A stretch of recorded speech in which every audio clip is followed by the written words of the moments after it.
بسم اللہ الرحمن الرحیم۔ کچھوے کی رفتار سے چلتا ہوا لانگ مارچ بہت ہی سست روی کا شکار ہے، اور سست روی کا شکار ہونے کی بنیادی وجہ یہ ہے کہ جو ایک جمع غفیر کی اور ایک سیلاب کی لوگوں کی بہت بڑی تعداد کی توقع کی جا رہی تھی، لوگوں کو موبلائز کرنے میں تحریک انصاف ناکام رہی ہے۔ اسی لیے یہ کچھوے کی سی رفتار سے منزل تو نہیں کہوں گا، منزل تو وہ ہوتی ہے کہ جہاں پہ آپ نے پہنچنا ہو، کچھ حاصل کرنا ہو، مگر کوئی کسی مقام تک تو پہنچنا ہے۔ اسلام آباد تک ان کا آنے کا پروگرام ہے، تو ابھی فی الحال اسلام آباد آنے کے نہ آثار ہیں نہ ڈیٹ کا اعلان کیا گیا ہے۔ پتہ نہیں کس چیز کا انتظار ہے کہ کوئی اناؤنسمنٹ ہو، کوئی ان کو دعوت دی جائے، کوئی اسلام آباد میں حالات کشیدہ کیے جائیں، کنٹینر لگائے جائیں، تو تب یہ اسلام آباد کا رخ کریں گے۔ ٹھیک ہے، اپنی رفتار پہ آتے رہیں، مگر ان کے اپنے لوگ تسلیم کر رہے ہیں۔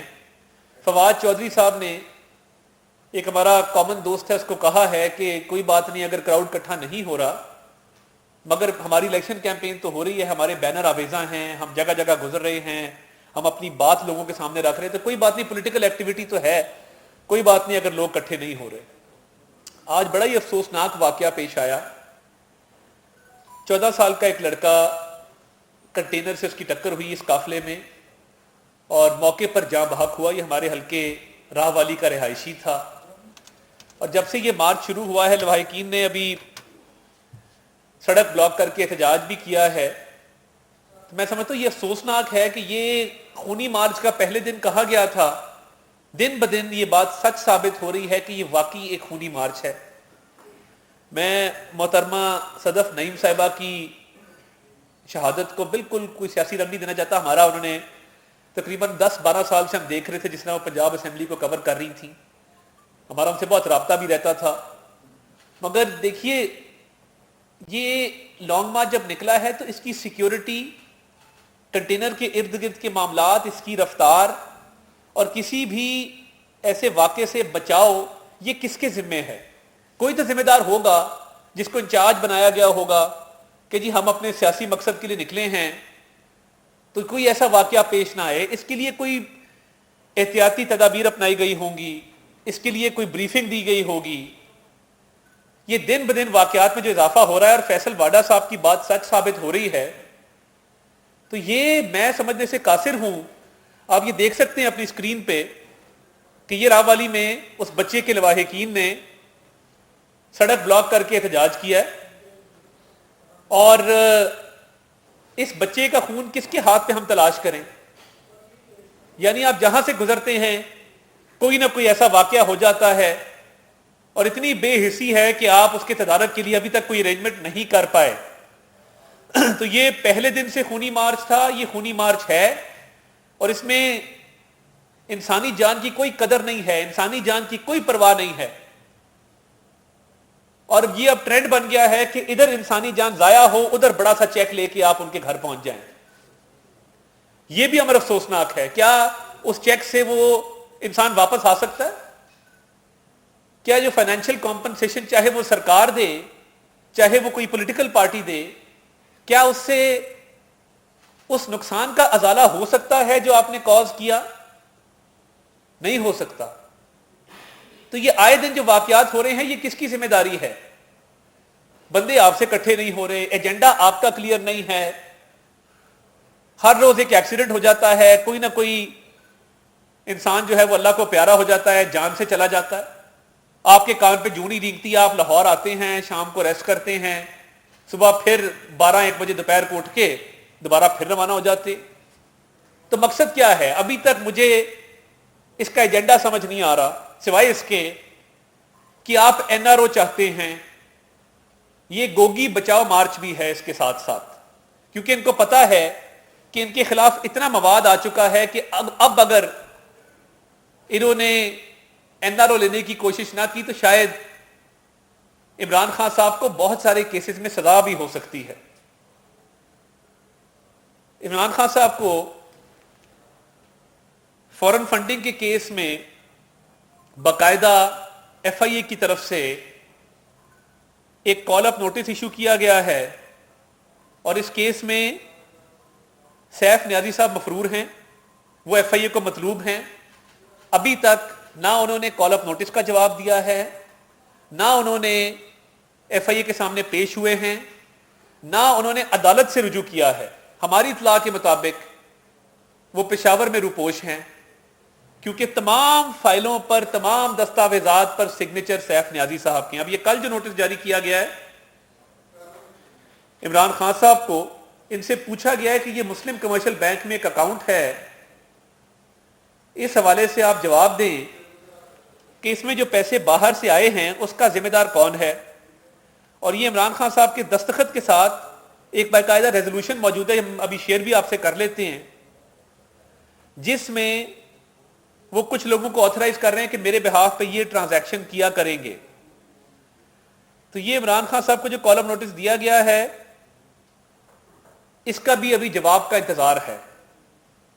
اور فورن فنڈنگ میں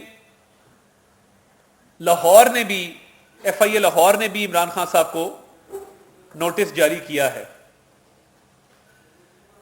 اس کے علاوہ جب یہ ساری باتیں سامنے آئیں گی اور طارق شفیع نامی ایک کراچی کے بزنس مین ہیں جن کے اکاؤنٹ میں $2.1 ملین آئے ہیں عارف نقوی کے اکاؤنٹ سے، اور پھر انہوں نے اپنے اکاؤنٹ سے وہ پیسہ ٹرانسفر کیا ہے تحریک انصاف کے اکاؤنٹ میں، $2.1 ملین جو مبینہ طور پہ ووٹون کرکٹ کلب سے کمایا گیا پیسہ ہے جو طارق شفیع صاحب کے اکاؤنٹ میں آتا ہے. طارق شفیع صاحب وہ پیسہ ٹرانسفر کرتے ہیں تحریک انصاف کے اکاؤنٹ میں. طارق شفیع کو استعمال کیا گیا ہے بطور ایک وہیکل کے، کیونکہ دیکھیے عارف نقوی صاحب کو سزا ہو چکی، یہ ثابت ہو چکا کہ جو پیسہ عارف نقوی کے پاس باہر ہے وہ پروسیڈز آف کرائم ہیں، وہ کسی نہ کسی جرم کے نتیجے میں پیسہ کمایا گیا ہے. اب یہ 3 ایف آئی آرز ہو چکی ہیں فورن فنڈنگ پہ، ایک اسلام آباد میں، ایک کراچی میں اور ایک لاہور میں، جس میں بہت سارے لوگوں نے بیلیں کرا لی ہیں، کچھ کی اریسٹ کے بعد بیل ہوئی، جس طرح حامد زمان صاحب کی لاہور میں ہوئی، کچھ مفرور ہیں. اور عمران خان صاحب کو جو نوٹس گئے ہیں ابھی تک اس کا جواب موصول نہیں ہوا. اب طارق شفیع صاحب کو جب کوشچننگ کی جاتی ہے تو وہ کہتے ہیں مجھے کچھ یاد نہیں ہے کہ میرے اکاؤنٹ میں یہ $2.1 ملین کون ڈال گیا، مجھے کچھ یاد نہیں ہے کہ میں نے یہ پیسے آگے تحریک انصاف کے اکاؤنٹ میں کیوں ٹرانسفر کیے، مجھے کچھ یاد نہیں ہے کہ عارف نقوی سے میرے کیا معاملات ہیں اور عارف نقوی نے مجھے یہ پیسہ کیوں بھیجا. تو یہ بڑی حیران کن بات ہے کہ جب ان کو بلایا جاتا ہے تو ان کی یادداشت جو ہے وہ کمزور پڑ جاتی ہے اور ان کو سمجھ نہیں آتا کہ ہم نے کیا جواب دینا ہے کیا نہیں دینا. اس کے علاوہ یہ تحقیقات میں بہت پیش رفت ہو چکی ہے اور طارق شفیع صاحب کے حوالے سے تو طرح مواد سامنے آ گیا ہے کہ جس میں جب یہ چلان جمع ہوگا تو آپ دیکھیں گے کہ بہت سارے حیران کن انکشافات ہوں گے. اس کے علاوہ جو انکوائری چل رہی ہے وہ سائفر کے معاملے پہ انکوائری چل رہی ہے. سائفر کے معاملے پہ اعظم خان صاحب پرنسپل سیکرٹری اگست سے ہی ملک سے فرار ہیں. ہم آج نومبر کے مہینے میں بیٹھے ہیں، 4 ماہ ہو گئے ہیں. اعظم خان صاحب تو اسلام آباد سے ہلنے کا نام نہیں لیتے تھے، اعظم خان صاحب تو پی ایم آفس سے باہر نکلنے کا نام نہیں لیتے تھے. اقتدار کے مزے لوٹنے والا پرنسپل سیکرٹری آج کیا وجہ بن گئی کہ 4 ماہ سے آپ ملک سے باہر ہیں. آج اعظم خان صاحب نے ایک ای میل لکھی ہے ایف آئی اے کو، جب ان کو سائفر کے معاملے پہ کال اپ نوٹس دیا گیا اور کہا گیا کہ آپ جواب دیں کہ یہ سائفر والی سازش آپ نے کیوں کی، کیونکہ اصل سازش تو سائفر والی ہے جو گھڑی گئی ہے، جو بنائی گئی ہے، جس سے ملک کو نقصان پہنچانے کی ایک سازش کی گئی ہے. تو موصوف جو ہیں اگست سے بیرون ملک ہیں. آج انہوں نے کہا ہے کہ میں 15 دن بعد شاید پاکستان آ جاؤں. انہوں نے بھی دیکھا کہ شاید عمران خان کا یہ ناکام مارچ ناکام ہی رہے گا، تو میں شاید آ کے کوئی ایسا بیان دے دوں جس سے شاید میری جان خلاصی ہو جائے. تو میں یہ سمجھنے سے قاصر ہوں کہ اعظم خان صاحب آ کے تحقیقات کا سامنا کیوں نہیں کرتے؟ سائفر میں آ کے بتائیں کہ یہ منٹس کس نے بنائے تھے، کب بنائے تھے، کس کے کہنے پہ بنائے تھے، عمران خان صاحب کی کیا انسٹرکشنز تھیں، کتنی میٹنگز ہوئیں، کب کب ہوئیں۔ یہ بڑے غور طلب سوالات ہیں جن کا جواب آنا لازمی ہے۔ آج آپ کہہ رہے ہیں کہ میں 15 دن بعد آؤں گا، میں یہ بالکل، میری تو یہ سمجھ سے باہر ہے۔ انہوں نے آج ای میل لکھی ہے FIA کو، اور انہوں نے کہا ہے کہ جی آپ کا کال اپ نوٹس مجھے ملا ہے، مجھے 15 نومبر کے بعد کی کوئی ڈیٹ آپ دیں، 15 نومبر کے بعد کی۔ تو یہ سائفر کے معاملے میں تو بڑی جلدی تھی، ایک میٹنگ، دوسری میٹنگ، تیسری میٹنگ، اس کے ساتھ کھلواڑ کرو، مرضی کے منٹس ڈرافٹ کرو۔ اب جب تحقیقات شروع ہوئی ہیں تو کوئی بندہ جواب دینے کو تیار نہیں، ملک سے فرار ہے۔ عمران خان صاحب کے ساتھی اور ان کے قرب و جوار میں رہنے والے لوگ ایک ایک کر کے راہ فرار اختیار کر رہے ہیں۔ فرا گوگی ملک سے باہر، احسن جمیل گجر ملک سے باہر، اعظم خان صاحب ملک سے باہر۔ جتنے لوگ شریک جرم تھے، فرا گوگی نے کرپشن کی، اربوں روپیہ کمایا ٹھیکوں میں، پوسٹنگ ٹرانسفر میں، جیسے ہی عمران صاحب کا اقتدار ختم ہونے والا تھا وہ ملک چھوڑ کے فرار ہو گئی اور واپس آنے کا نام نہیں لے رہی۔ نیب کی انکوائری پینڈنگ چل رہی۔ اعظم خان صاحب تمام معاملات میں شریک جرم ہیں، مین مشیر ہیں، ہر معاملے میں ان کی مشاورت جو ہے وہ لی جاتی ہے۔ آج وہ بھی کہہ رہے ہیں کہ جی 15 نومبر کے بعد آپ سے بات کریں گے، آپ 15 نومبر کے بعد کا نوٹس دیں۔ تو یہ ایک ایک کر کے لوگ ملک سے فرار کیوں ہو رہے ہیں؟ اور اگر میں یہ کہوں کہ یہ گوگی بچاؤ مارچ ہے تو کیا یہ غلط ہے؟ کیا اس مارچ کا مقصد ان شفاف تحقیقات سے بچنا نہیں ہے؟ کیا اس مارچ کا مقصد اس اربوں روپے کے ڈاکے پر پردہ ڈالنا نہیں ہے جو آپ نے مختلف ذریعے سے کمایا ہے؟ کیا اس مارچ کا مقصد اپنے لیے NRO حاصل کرنا نہیں ہے؟ اور دیکھیے یہ جتنی بھی تحقیقات ہو رہی ہیں اس میں میں یہ بھی عرض کرتا چلوں کہ سائفر والے معاملے پر 2 اور لوگوں کو کال اپ نوٹس FIA کا گیا ہے، شاہ محمود قریشی صاحب کو اور اسد عمر صاحب کو، کیونکہ وہ ان میٹنگ میں موجود تھے۔ اب یہ نہ ہو کہ یہ 2 لوگ بھی ملک چھوڑ کے چلے جائیں، ان کو بھی چاہیے کہ تحقیقات کا سامنا کریں۔ جب بلایا گیا ہے اور جب کہا گیا ہے کہ آپ آ کے ان سوالات کا جواب دیں، آج 2 تاریخ کا دوپہر 12 بجے کا کال اپ نوٹس تھا اسد عمر صاحب کا سائفر والی تحقیقات میں، اور ابھی میری اطلاعات کے مطابق تو کوئی جواب جمع نہیں کرایا گیا۔ تو یہ جتنی تحقیقات ہو رہی ہیں تو اس میں راہ فرار کیوں اختیار کی جا رہی ہے؟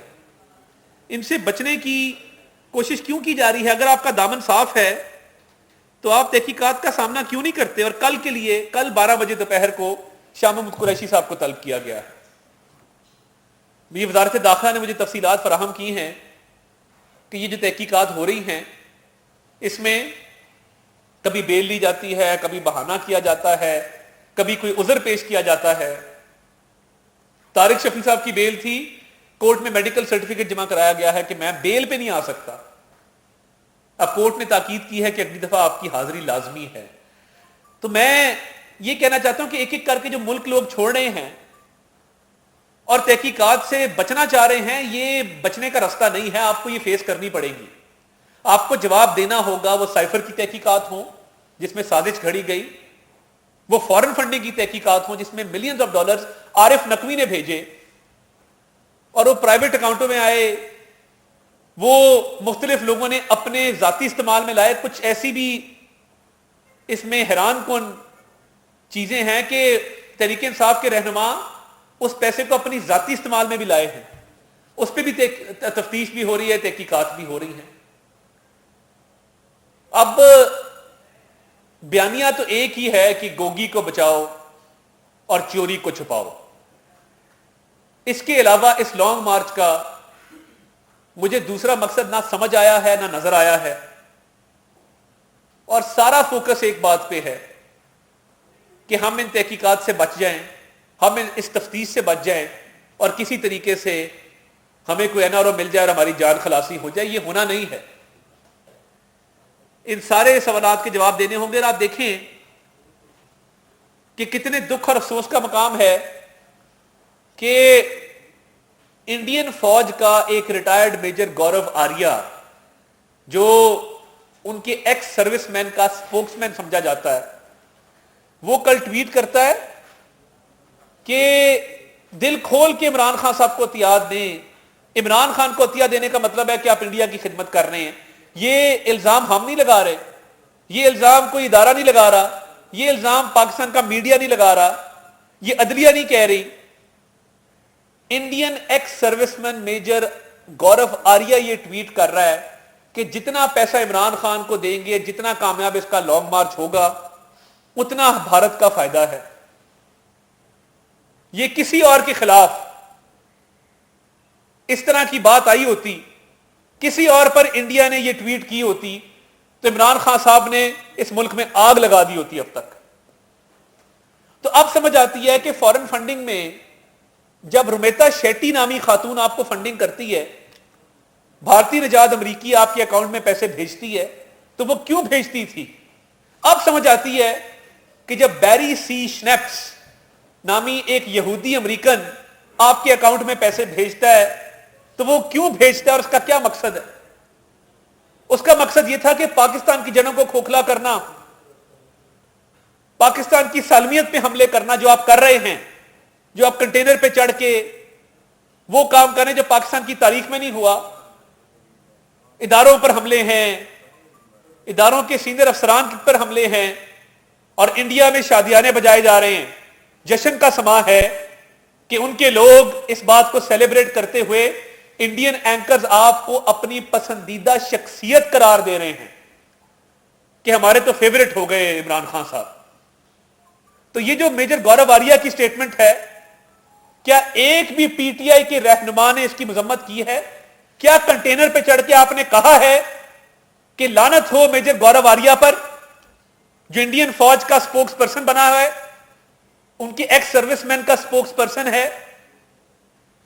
آپ میں اتنی جرت نہیں ہے. آپ اپنے D G I S I کے خلاف بات کرتے ہیں، اپنے سپاہی سالار کے خلاف بات کرتے ہیں، مگر آپ میں جرت نہیں ہوئی کہ میجر گورو آریہ کو آپ کنڈیم کرتے.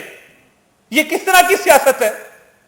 یہ کس طرح کی پولیٹیکل پارٹی اور یہ کس طرح کا لانگ مارچ ہے کہ جس کے اوپر چڑھ کے D G I S I اور سپاہی سالار کے خلاف تو بات ہو سکتی ہے، مگر میجر گورو آریہ کو کنڈیم نہیں کیا جا سکتا. میجر گورو آریہ کو نہیں کہا جا سکتا کہ تم نے غلط کہا ہے، ادارے ہمارے ہیں، ادارے ہیں، فوج ہے تو ہم ہیں، ادارے ہیں، فوج ہے تو پاکستان ہے. اس میں کیا امر مانے تھا؟ یہ کل سے ٹویٹ چل رہی ہے. آپ میں ہمت نہیں ہوئی کہ آپ اس کو کنڈیم کریں، کیونکہ آپ ملے ہوئے ہیں، کیونکہ آپ اس پذیرائی سے لطف اندوز ہو رہے ہیں.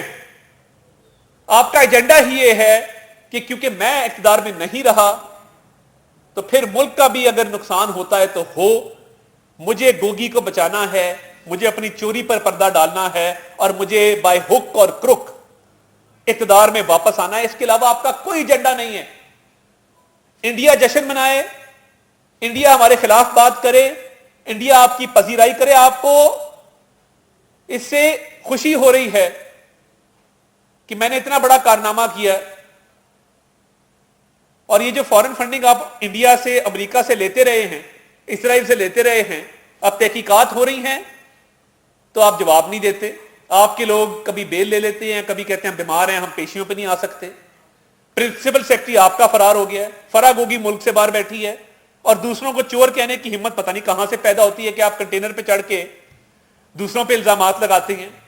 اس ملک میں کبھی یہ نہیں ہوا کہ فوج اور آئی ایس آئی کے خلاف باتیں کی گئی ہوں اور انڈیا میں پذیرائی ملی ہو، اور اتنی اچھے طریقے سے فار اینڈ وائڈ انڈیا میں جو ہے وہ پذیرائی مل رہی ہے. اتنی مطلب ان کے جو ٹاپ کے اینکرز ہیں، ٹاپ کے جرنلسٹ ہیں، وہ پذیرائی دے رہے ہیں.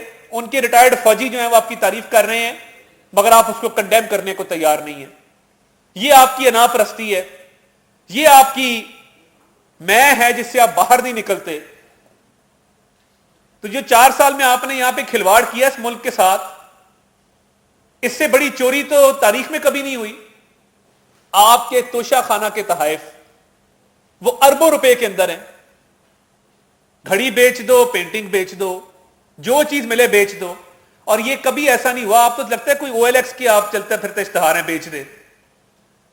میں یہ سمجھنے سے قاصر ہوں کہ آپ ایک گھڑی لیتے ہیں, آپ کو تحفہ ملتی ہے, وہ گھڑی آپ باقاعدہ مارکیٹ میں اس کو بیچتے ہیں, اس سے جو پیسہ آتا ہے اس کا 20% جمع کراتے ہیں آپ توشہ خانہ میں. توشہ خانہ کی پالیسی یہ ہے کہ اگر کسی نے کوئی تحفہ خریدنا ہو, میں بیچنے کی بات نہیں کر رہا, آپ کو تحفہ ملا آپ نے خریدنا ہے توشہ خانے سے, تو اس کی 50% آپ کو جمع کرانی ہوتی ہے توشہ خانے کے اندر ویلیو کی. آپ نے تو 20% کرائی, اور وہ بھی کسی بزنس مین کے ذریعے کرائی ہے.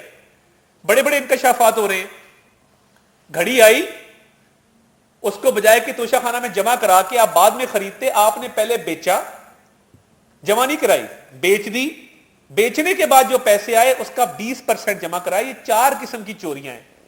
پہلے گھڑی کو جمع نہ کرانا, اس کے بعد گھڑی کو بیچ دینا, اس کے بعد گھڑی بیچنے کے بعد جو پیسے آئے اس کا 20% جمع کرا دینا.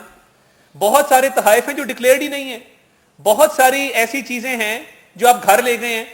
ایک دورہ ایسا ہے, فواد چودھری کو بھی گفٹ مل رہا ہے, فارن سیکرٹری کو بھی گفٹ مل رہا ہے, ہیڈ آف ڈیلیگیشن وزیر اعظم پاکستان عمران خان کو کوئی گفٹ نہیں مل رہا. باقاعدہ لکھا ہوا ہے, فہرست بنی ہوئی ہے. یا تو انہوں نے سمجھا اتنا گیا گزرا ہے, جو چیز کو دیتے ہیں بیچ دیتا ہے, اس کو کچھ نہ دو. یا تو یہ ہے, یا پھر یہ ہے کہ آپ نے وہ چھپا لی, اپنے ذاتی استعمال میں لائے, بیچ دی, آپ نے ڈکلیئر نہیں کیا. یہ بھی تحقیقات ہو رہی ہیں, مگر یہ کوئی ایسی بات نہیں. لوگ کہہ رہے ہیں جی گھڑی بہت چھوٹی چیز ہے, میرے جیسے مڈل کلاس آدمی کے لیے بہت چھوٹی چیز ہوگی, یہ سستی سی گھڑی ہم پہنتے ہیں.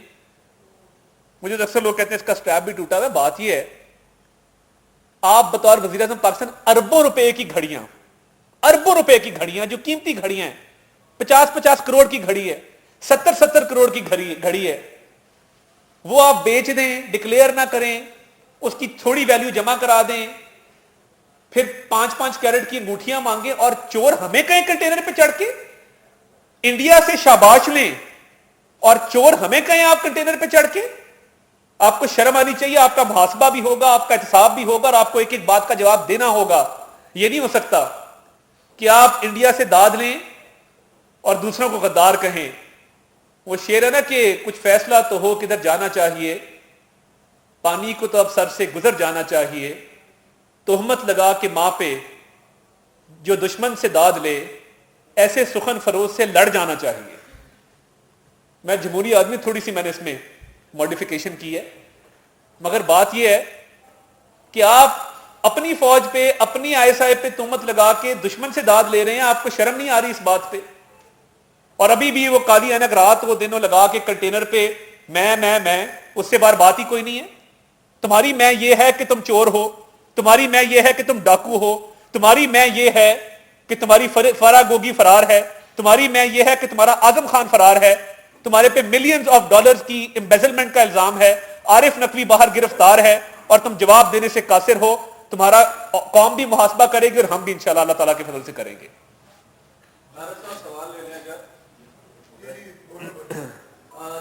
پہلے جو الزامات جن کا آج جس طرح آپ پریس کانفرنس کر رہے ہیں, اسی طرح پی ٹی آئی کے وزراء آپ نے دیکھا کہ وہ ڈیفینڈ کرتے تھے اسٹیبلشمنٹ کو, آج آپ ڈیفینڈ کر رہے ہیں.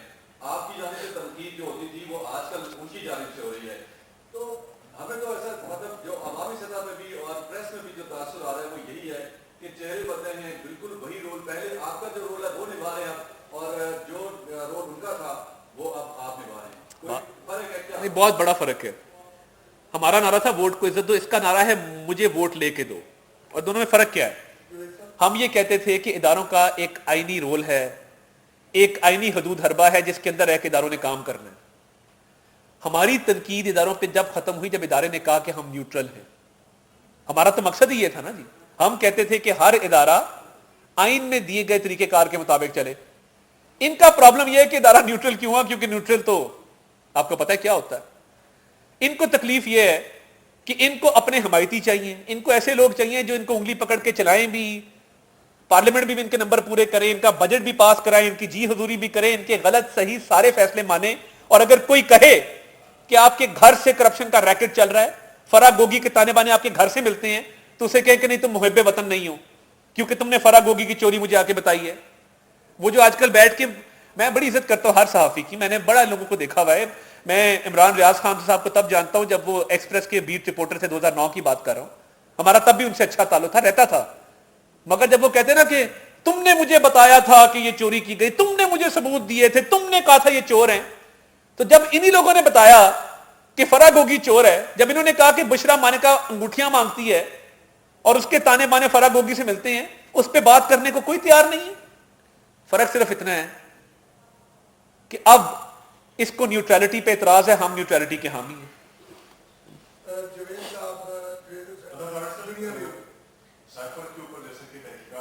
جی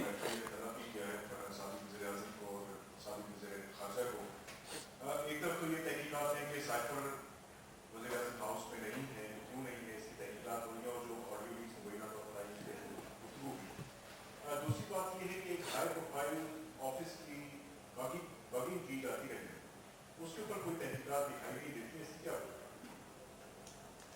دیکھیے, پہلی بات یہ ہے کہ جو سائفر کی تحقیقات ہو رہی ہیں یہ کنسپریسی اس ملک کے خلاف ہوئی ہے, یہ کنسپریسی اس ملک کے فارن ریلیشنز کو خراب کرنے کے لیے ہوئی ہے, یہ اپنے اقتدار کو بچانے کے لیے اور پولیٹیکل فیس سیونگ کے لیے ایک کنسپریسی ہوئی ہے جس کی تحقیقات ہو رہی ہیں. سائفر ایک ایسا ڈاکیومنٹ جو آپ جلسے میں نہیں لے جا سکتے قانونی طور پہ, آپ نے جیب سے نکال کے جلسے میں وہ کاغذ لہرایا ہے, آپ کے اپنا انٹرویو ہے کہ سائفر میرے پاس تھا. اسد عمر کہتے ہیں جی سائفر, انہوں نے سائفر گما دیا, ہمارے پہ الزام لگاتے ہیں, اور یہ خدا نہ خواستہ پی ایم ہاؤس کو آگ نہ لگا دے, یہ آن ریکارڈ بیان ہے اسد عمر کا. اسی شام خان صاحب کہتے ہیں کہ سائفر میرے پاس تھا, میں گھر لے آیا تھا. اب مجھے نہیں پتا کہ جلسے میں جاتے ہوئے کہیں کالی اینک رات کو جو بندہ پہنے وہ کاغذ گرا بھی سکتا ہے. دیکھیں میں یہ بات نہیں کرتا کہ خدا نہ خواستہ اللہ ان کو اچھی بینائی دے, مگر جو شخص رات کو کالی اینک پہن کے ادھر ادھر منڈلاتا پھرے تو وہ سائفر کہیں گما بھی سکتا ہے, گرا بھی سکتا ہے. تو یہ برآمدگی ہوگی, تحقیقات چل رہی ہیں. شاہ محمود قریشی صاحب کو بھی چاہیے پیش ہوں, اسد عمر صاحب بھی پیش ہوں, اعظم خان کو بھی واپس بنائیں, آ کے تحقیقات کا سامنا کریں. تو یہ سائفر کی گمشدگی کے حوالے سے بھی تحقیقات ہوگی کہ جی سائفر آپ نے کہاں گمایا, کیسے گمایا. تو یہ سارے بڑے غور طلب سوالات ہیں جو جوائنٹ انویسٹیگیشن ٹیم ایف آئی اے کی ہے وہ اس پہ بھرپور محنت بھی کر رہی ہے, اس کی پوری انویسٹیگیشن کر رہی ہے, انشاءاللہ ریزلٹس ملیں گے. تھینک یو جی, بہت شکریہ.